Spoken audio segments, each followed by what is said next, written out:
Howdy, everybody. We're here for day 22 of Advent of Code. Just a few days left after this one. This one was, at least in my mind, was definitely not as hard as the other ones. I am doing a little bit later, but that's because I was helping. I was doing some family Christmas activities, so that's actually going to make the weekend and stuff interesting, right? As we get around the festivities, I don't know how quickly I'll get these out, but I will continue to do my best. And let me just say again, I'm extremely grateful for everyone commenting and talking about your solutions.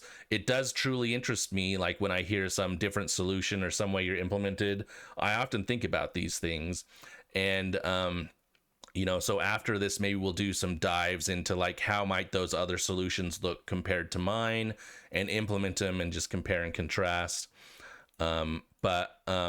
Anyway, thank you again for all of your responses and trying to build up this community. I do want this to be a place where we can all learn and grow, and whether that's Advent of Code or other algorithms after Advent of Code finishes, I plan to keep doing it. So with that out of the way, let's get to day 22. The best way to think about this one is Tetris in 3D. With the caveat of you only get the straight lined blocks, right? So you're still getting blocks, but they're only straight lined, and they don't like extend any weird directions. So they're still like, it's a 1x4 or a 1x3 or a 1x n some size block, and it's just it could just be oriented horizontally or vertically, or like this way, I guess, as well. So they're going to be oriented in a bunch of different ways, but you're going to basically play Tetris, where the first thing you're going to do, not play Tetris, but the first thing you're going to do is like drop all the blocks in a Tetris fashion, and then you're going to find which ones are like safe to remove without causing other blocks to fall. So again, what does that look like at a high level? They're going to give you some of these blocks, and again, they're like three-dimensional, so you're going to get an X, Y, and Z, and this is going to be the start of the block, and this is going to be the end of the block. And so this one is in the same in the X, the start and the end are the same in the X and Z directions. So in their case, they have like they're going X and Z, so it's a block like this, but it's 2 blocks wide, right? So the way to think about it is it's 2 blocks. So again, these are the start and the end of the block itself, and based on that, you can kind of figure out the length of the block, right? So we know this block is length 2. It's got, or I guess it's length 3, I should say. So this is the start block, this is the end block, and it's got 3. So it's got one in the Y0, Y1, and Y2 positions of 1, 1 in the X and Z's. Yeah, sorry if that's confusing. So this one is 3 blocks long, right? And so they're just going to give you a bunch of blocks, and you're just going to place them in your grid, right? You're going to place them in the grid where they are based on the positions you give them. And the first thing they want you to do is they want you to drop them all down, right? So I'm only going to show it in 2 dimensions, but it works the same way in 3. You just kind of have to like think about some blocks are going to be behind or in front, and you don't care about those ones, right? The idea though is the first step they want you to do is start dropping these, right? So this one is going to drop down to here, and then this one's going to drop down below it to right here, right? And then this one is going to fall down all the way down on top of this one. And so these 3 blocks eventually look like this, right? And again, this is only 2 dimensions. You'll do it in 3. So you do have to do some kind of collision detection to do this dropping thing. And there's a whole science around it. Like in gaming, right? There's interesting collision detection programs. In Rust, I found like N-Collide, which is a cool thing that will help you detect 2 and 3D collision detection. I even looked into like there's some cool utilities that use nCollide where you can actually implement like putting things in 3D space and then like interacting with them in the real world and seeing what happens for like games or anything like that. I didn't actually implement using any of those though, because this was a simple enough thing, but it was like a thing that got me interested in just looking at this stuff, right? So again, we want to do some kind of collision detection, so we want to know what those are.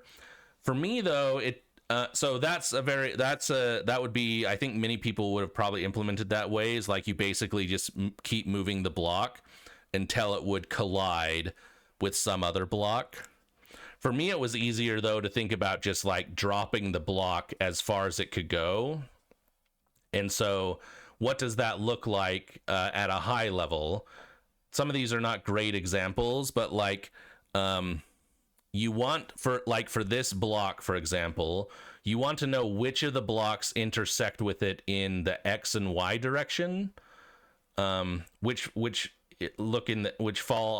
intersect with it in the X and Y direction, and then pick the largest of those Z values. So maybe this one's actually a better example. The way that my algorithm works is it's going to say, hey, which blocks intersect in the X and Y direction, and so maybe that's these three down here. It would find these three, and then it would say, give me the maximum Z of these values, which are these two, and then add one to it, right? So if this is level 1, this is level 2, it would say, okay, drop it to level 3. So we don't change its X or Y direction, we just change its Z direction to 3, which is what that level is, right? And why does this work? Again, remember when you're doing like, think about it from like a top-down view. If I have a block that looks like this, oh, that's a terrible block, and maybe a block that's going to look like this. We're looking again from the top-down view, and we have some other block that looks like this. Actually, I should have drawn those in the other order, huh? So from the top-down view, we have like these two blocks like this, and then we have the third one above it that's like this. We're definitely, so you can clearly see that there's interest in like the collision detection of the XY axis, right? So we know that these two are candidates for ones that would fall, which are these two. And so we just need to find the maximum of them, the one that's the highest up in the Z direction, and choose those. In this case, it happens to be the same, but imagine this block wasn't here and you were picking between these two. You'd want it to fall to right here, right? So that's how I implemented the fall. And if you do it in reverse, again, if you start at the bottom, I think we did this in a previous one where you like start at the bottom and work your way up. If you start at the bottom and work your way up and you know, do this, hey, which ones intersect over the XY axis, and then move them down to the, you know, the maximum Z plus 1, which would put you right here again, then you just slowly do that for all of them, and eventually you get to something that looks like this on this right hand side. Okay, so again, that not too difficult, any of that stuff, I don't think, especially compared to previous days. So how do I do that? Obviously I need a point to track my XYZ locations for my start and end. That's what it's giving me. In this case, I didn't use nom because the parsing was pretty simple, right? So I just used the from, I implemented from for the point, where you split by commas, and then you get your XYZs and create your object. The block itself, again, it has a start and an end point. If you look at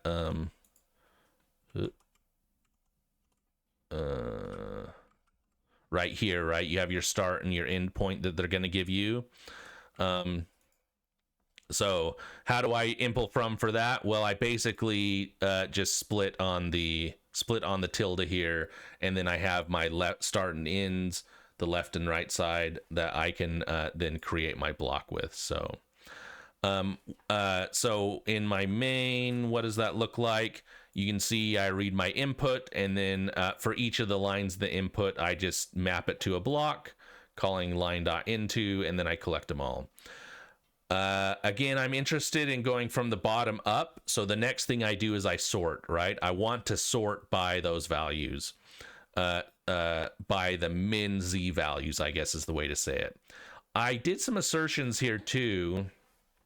There's some tricky logic in gaming where, like, if you have an object, you're actually interested in like the min x and the min y, because if you think about in like 3D land, if something is like facing this direction, it's like this, right? Here's the start and here's the end. And but if you like, you know, you rotate it around like all the way around like this, and now it's looking like, I can't really do it very well, but now it's looking like this. The min and max x's now actually look different, and so you want to like check, like when you're doing collision detection, it's usually like the min x and max x that you're comparing against the two things. But I did some asserts here, and it was clear that the way they designed it was the start was always the min and the end was always the max. So it was easy enough for me to, I don't have to implement those min maxes. So if you see in the code coming up where I'm ignoring those min maxes, that's the reason, right? Anyone familiar with like any collision type stuff would know you're interested in like min x's and max x's. Again, that's because like right here, when you're thinking about this collision of a thing, right, you want like this point right here to check if this point collides with the bounding box of this one. And like, how would this one collide? You'd want to know the max x, which happens to be here, and the min y, right? Those are up here. They would want to be in this bounding box. Whereas if the thing had translated in some weird or rotated in some direction, this may actually be the start position. And so things look different, right? And so this was just my sanity check of saying, hey, that's not happening. So how do I drop all the blocks? Well, now that I've got them in reverse, I basically just go through them and I find the lowest z value, and then I put my start at that lowest z value, and then I put my end at the start plus my diff plus my size of my z size, right? So I track my z size here, and I say, okay, my start is now the lowest plus 1, and my end is the start plus my z size. That's because some z sizes are only 1, so it would be the same as the start, but the vertical ones we're gonna translate down, and so I want to push them down the same way, and that's just what this does, right? My start is always the lowest one, so I'm gonna move that to the lowest plus 1, right? So if my lowest right here is 2, I'm going to move it to 3. So this block is going to go down to here.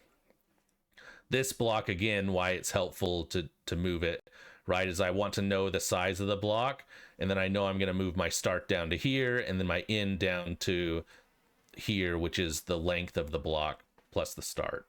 Okay. So what does that lowest z function look like? Let's go look at it really quick. Basically, I'm going to, like I said, I just want to find the ones that intersect in the XY direction. So I'm going to filter out myself, and I'm going to filter out any of those that intersect in my XY. I could have probably combined those, I guess, now that I think about it. But then for each of those, I'm going to find the max z, which is the nz, and then I'm going to find the max of each of those, right? So you can imagine this is going to, for this block, I'm going to get these 3 down here. This one's going to be 1, this one's going to be 2, and this one's going to be 2. So I know the max one right here is 2. I think I used lowest here, but that's probably a bad name. It should probably be highest z is probably a better way to describe it. Okay, so given that, all I need to know is how do I intersect my XYs? Well, this is just simple collision detection, right? Is my start less than or equal to the other end for both the X's and the Y's? And is my end greater than or equal to the other start for both my X's, Y's? And if that's all the case, the way to think about it is that, like, it's saying, like, hey, is this point inside this and this from here to here, right, creating this bounding box? Is that in there? And if it is, then I know I'm inside of, and those things would collide in the X and Y direction, and so they're candidates for my highest Z, right? Okay, so that's the first part of part 1. you know, if you haven't done the collision stuff, or maybe you did it another way, I would be interested to see, especially if you use something like NCollide or whatever and put all these blocks in like into their thing and then start checking collisions and moving them. This was again for part one, or the part 1A, I should say. This is just dropping the blocks, right? And this was an easier way. By calculating it this way, I could move blocks wholesale instead of moving them one at a time and checking for collisions. I don't know how optimized it was. There's only like 1,200 or so in the real input, and so doing that is not, I don't know how super helpful that is. So, but that's the way I implemented it, and that got all the blocks now. So going from like this side to this side, I now have all the blocks properly in position. So what do they ask for to do once you've dropped them? They want you to find all of the ones that are like safe to remove. And the idea is which bricks are safe to disintegrate. You're going to blow them up, but which ones can you move and it not cause a problem, right? So, and you're only going to do them, consider them one at a time, right? So that as you're over here, the question is, hey, can I remove this block? And none of the blocks would fall because of that. Well, obviously I can't do this one, right? Because these two are attached to it. And so this one would actually cause the whole thing to fall, right? This one I can definitely remove, right? It's got nothing above it, so it's easy to remove. This one, for example, I can also remove, right? Because everything, this one above it that would normally fall if this wasn't there is actually held up by this one. So like you can think about this one is covering the removal of this one. So this one is a candidate for removal, causes no problem. This one too, you can remove it, no problem. This one too, you can remove it, no problem. And so they have a couple examples that they talk about, and I won't go over them, but the idea is, you know, the way to think about it, I think, is if there's any block that is kind of covered by another block, then it's okay to remove. And the way that I like to think about it is thinking about the blocks that are above it and the blocks that are below it, right? So for any block, I want to, if I remove it, will all of the blocks above it, do all of the blocks above it have some other block besides this one that are below it, right? So if I can do that math, or if I can do that check for each of them, then I can find out which ones are safe, right? So this one is not safe because if I consider the blocks that are directly above it, neither of them have anything that would be protecting them. For this one though, if I remove it, and I look for all the ones that are above it, so this one is above it, are there any other blocks besides this one that are below it? And the answer is yes, there is. There's that one. So what do I need to kind of like help solve this problem? What I felt like I needed is, I'm just going to check for, I need some function that will tell me which blocks are directly above it and which blocks are directly below it. And how do we do that? Well, we already have this intersects XY, so we know that we can find which ones like intersect with it in the XY axis, right? Which ones intersect with it when you go above, right? So like this one intersects with all of these all of these and this one in the XY, and like this one intersects with these and this one and this one and this one in the XY. Then we just need to filter it to go above to consider the ones that are above. We just need to filter by the ones that are this Z plus 1, right? So if it intersects in the XY and it's Z plus 1, which in this case is only this one, for this one, we know that it is above it. And then you just do the opposite for below, right? You find all the intersections and only consider the candidates that are directly below it, right? So for this one, all of these intersect, including up here, but only these two are Z minus 1 for this block. So that's what I do for that. And so I'll show you those functions really quick. They look like, so the above function again, I'm doing this. Oh, here you can see I combined the filter on this one. I don't know why I didn't on the one above. But when we're saying above, obviously we're not considering ourselves, and we want to intersect on the XY for each of those. We want to make sure that I intersect with that block, and that block is +1 in the Z direction, right? So that's all we have to do. We just, for all the other blocks, filter by where they intersect with me, and they're in Z +1. I guess this B not equals self is not helpful because of this, so I could probably clean that up as well.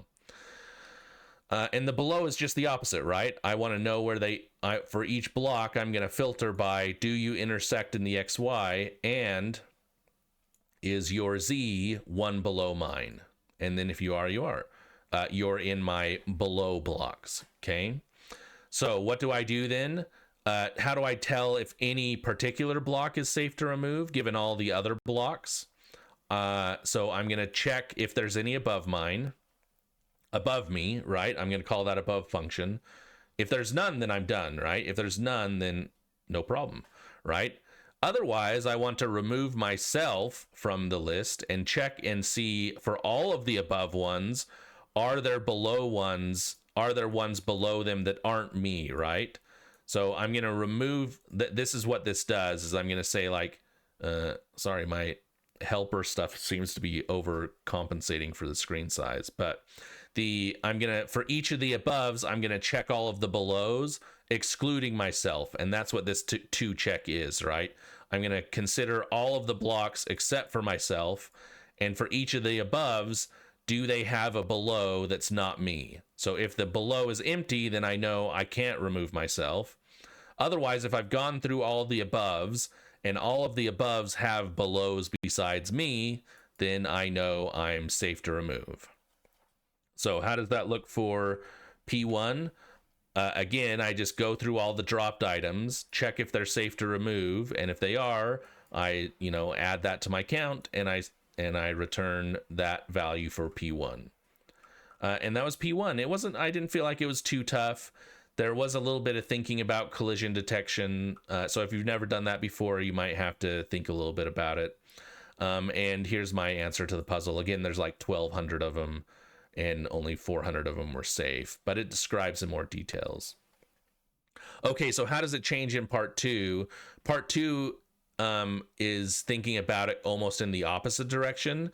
They're all like, hey, you know what? If we just do one brick at a time, that's not going to be safe. We want to like blow up all the bricks and start a big chain reaction. So now they actually want you to find the opposite. They want you to say like, if I remove this block, how many other blocks would fall as a result of that block falling? And then they want you to check that for every single block. And the answer is to sum all the values up, right? So what does that look like? What's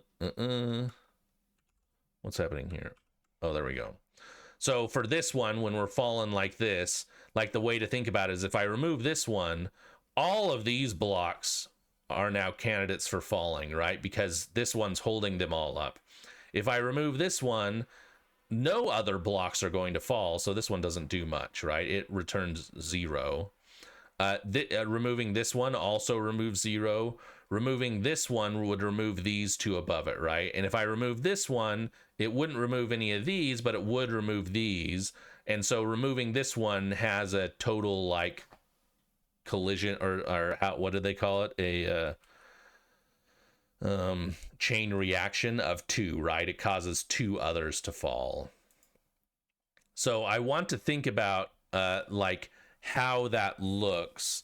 And my first implementation was a lot along the lines of what I described there.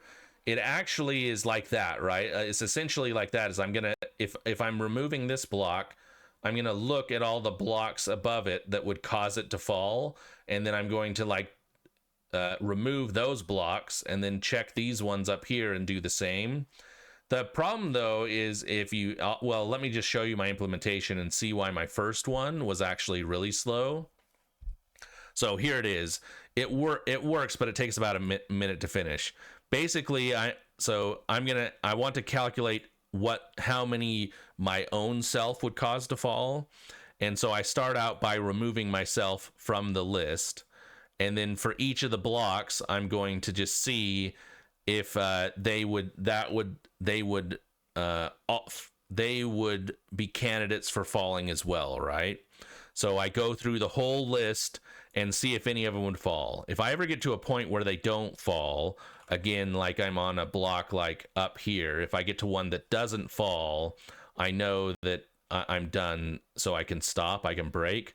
Otherwise, I have a list of all the blocks that could fall, and I add that to my count, and then I update my list to say, okay, well, now I have a list of blocks that that haven't fallen yet, but now I've removed the ones that fell in this iteration, and I just slowly keep doing that over and over again. So the way to think about this one is, this one, if I remove this one, which ones don't have anything below it?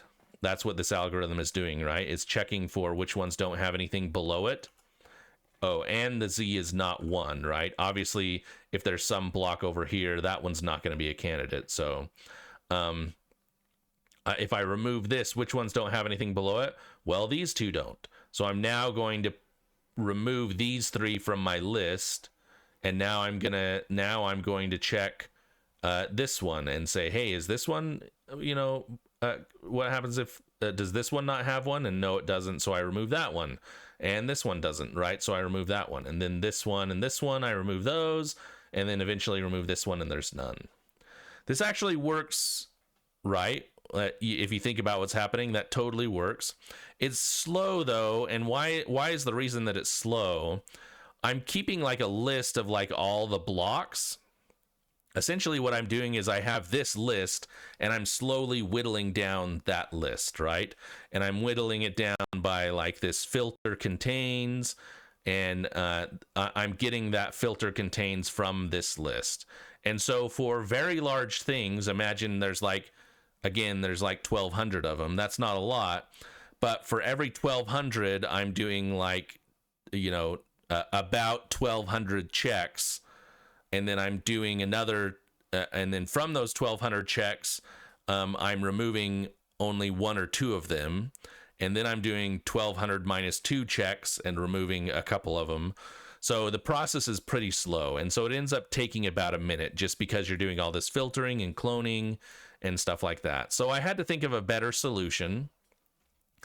And again, this is one of those like frontier solutions that I came up with that I think helps, right? That helps make it faster. And why does it make it faster is because I am only interested in checking belows, which we know is fast, right? We've done that before. I'm only interested in checking belows that are empty. And so how does it work, and why is it different than the other one? Let's just talk about that a little bit. So what do I start with? I want to keep track of ones that have already fallen, right? So if I know this one's gone, it's not in my list anymore, and I don't have to worry about it. And then I want to keep a frontier again of blocks that I need to check to see if they have nothing below them.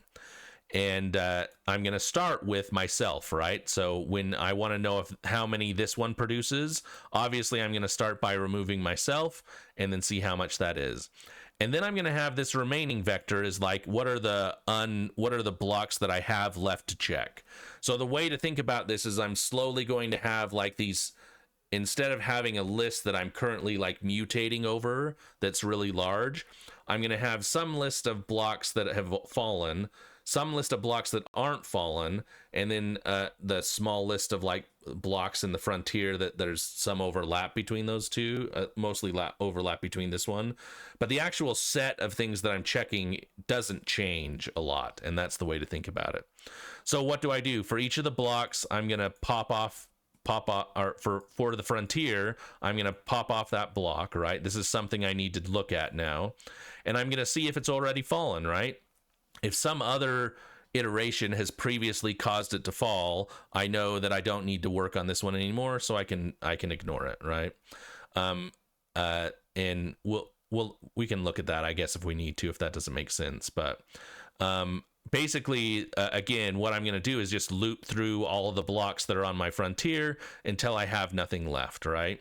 As opposed to below, when I had to like look at every single block and see if it was going to fall, I'm really only looking at like the frontier, like these blocks that I know I have removed, right? So I'm limiting the set of blocks that I have removed. I'm limiting my set to the blocks that I have removed, right?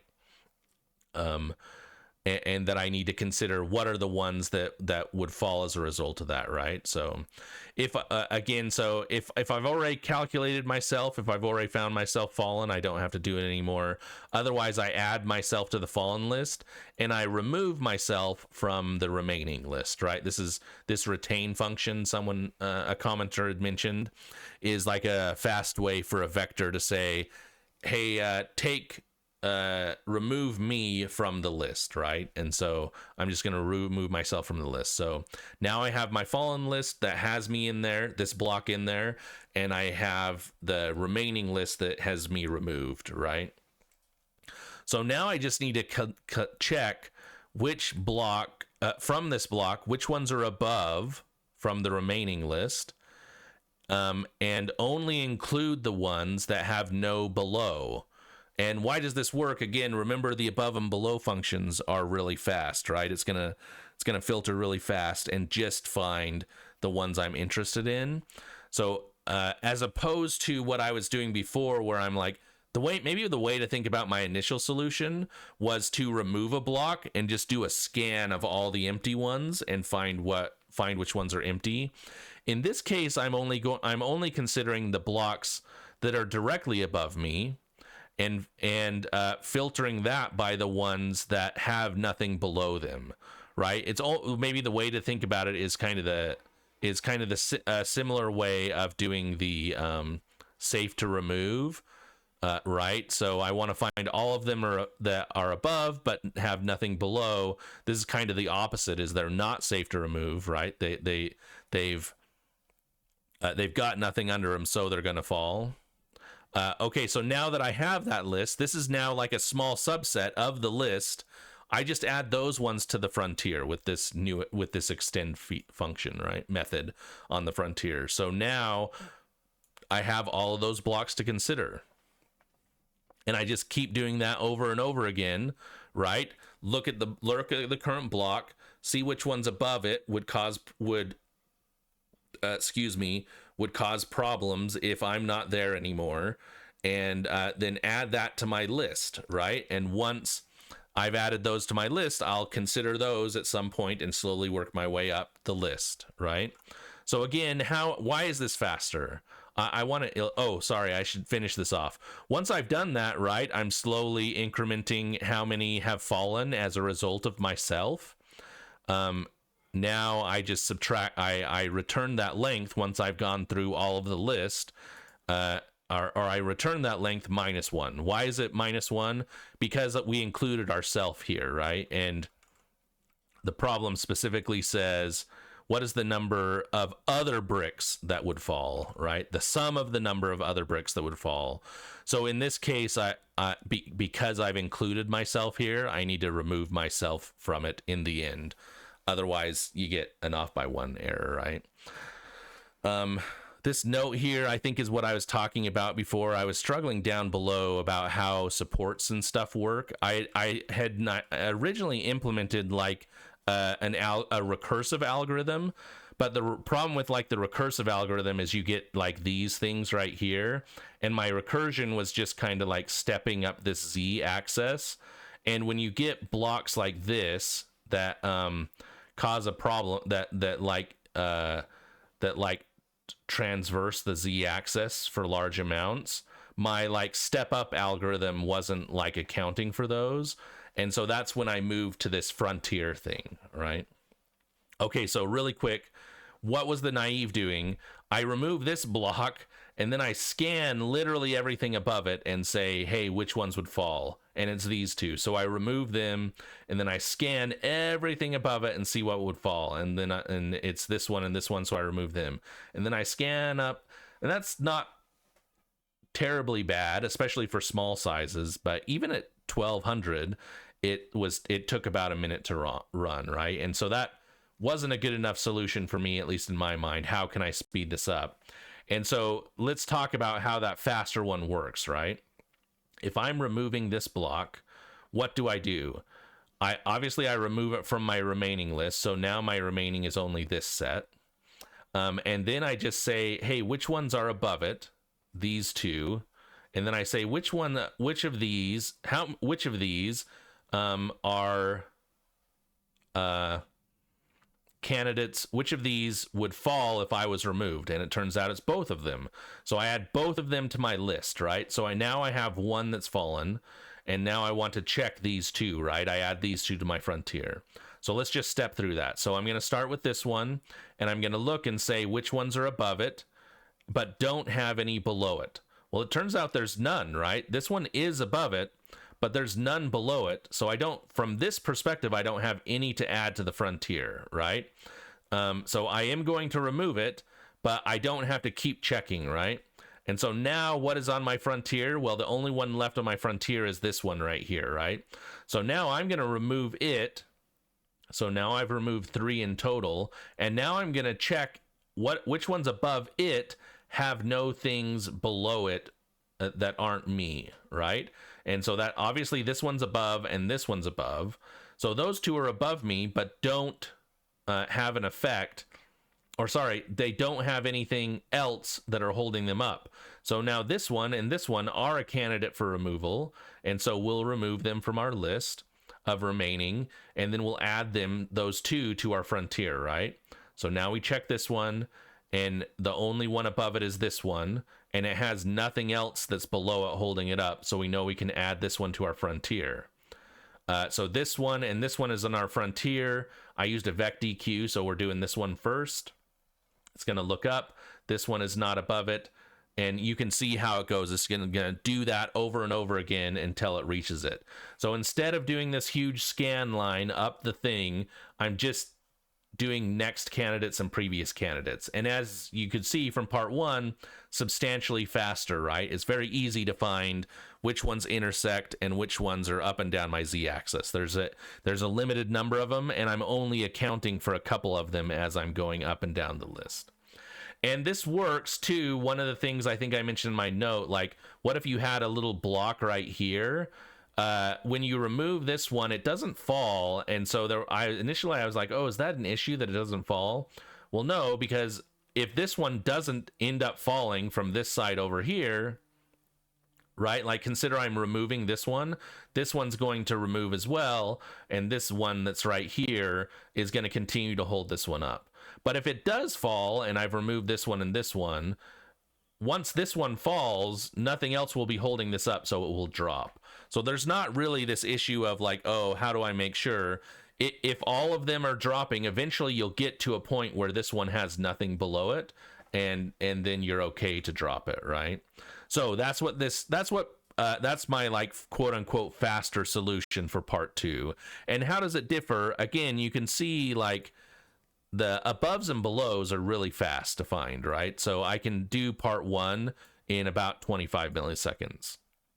But when I'm doing that kind of like scanning thing, I do get the right answer for both of them, but this one took 56 seconds, whereas the other one only takes 629 milliseconds.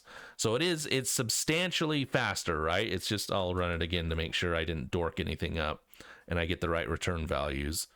Oh, it looks like it's 2 seconds when you run it with debug enabled. So, but it's still substantially faster than, the other algorithm. And why is that? Think again. Why is that? Using this frontier, we're very much strictly limiting the things we have to consider as we're going up and down. So I think both would work. This one just works faster. And, I wanted to make sure like my solution was somewhat performant. I don't know if this one's the best answer. I tried to do some like reverse dynamic programming. Like if you imagine, I couldn't ever get it to work again because of the case where you have like these 2 blocks. But like I would have to think about it. And if you implemented it this way, I would really love to see your code, because I think it is possible. It's just this the frontier type thing worked easier. I was able to solve it easier in my mind. But like the idea of the reverse dynamic programming would be like, if you already know what the value is of removing this, say it's really high up in the blockchain, if you know what the value is of removing this, then when you remove this and you see this is the next candidate for removal, you don't have to do this check again. So my initial idea with the dynamic programming one was actually do it in reverse, is slowly track how many you would get by removing each of these and work your way down, because once you got to like right here, you've already solved this one and this one, so you don't have to check this again. I think, again, the problem you run into with this one is there's 2 blocks like that are supporting this one. So just by removing this one, it's not actual. The answer is not actually the sum of the removal of this one and this one, because this one only counts as it is if this one is not there, right? So you have to do some other tracking. And like what I think about now is like the way you do it is like the part of your dynamic programming would be how many are left in the set, or like which ones are left in the set, right? So if you like, the idea would be is if you know your grid looks like this exactly and you remove this, then it's the sum of this and this. But I never got to there, and as I was thinking about it, I'm like, oh, this way is probably faster. Is if I, instead of, you know, just scanning up, what if I just track the frontiers? Right. This falls faster is similar to my falls. I'm just limiting the ones that I'm checking. So that's anyway, that's another solution that might be possible. I think after I'm done with this, I'll go check and see if anyone had like a dynamic programming style solution that that they use to solve it with. But there you go. There's my day 22. It definitely wasn't as hard as the other days. This is coming out late again. Like I don't know if you can tell, but it's nighttime here. But that's mostly because I spent a lot of time with my family, doing some chores and doing some like holiday festivities at school and stuff as they wrap that up. So anyway, love to see what you guys have. Love to see your solutions. Get any comments on mine or ways that it could be improved. I promise I do look at them and I do think about your comments. So I'd love to hear what you have to say. And given that, we'll talk to you tomorrow.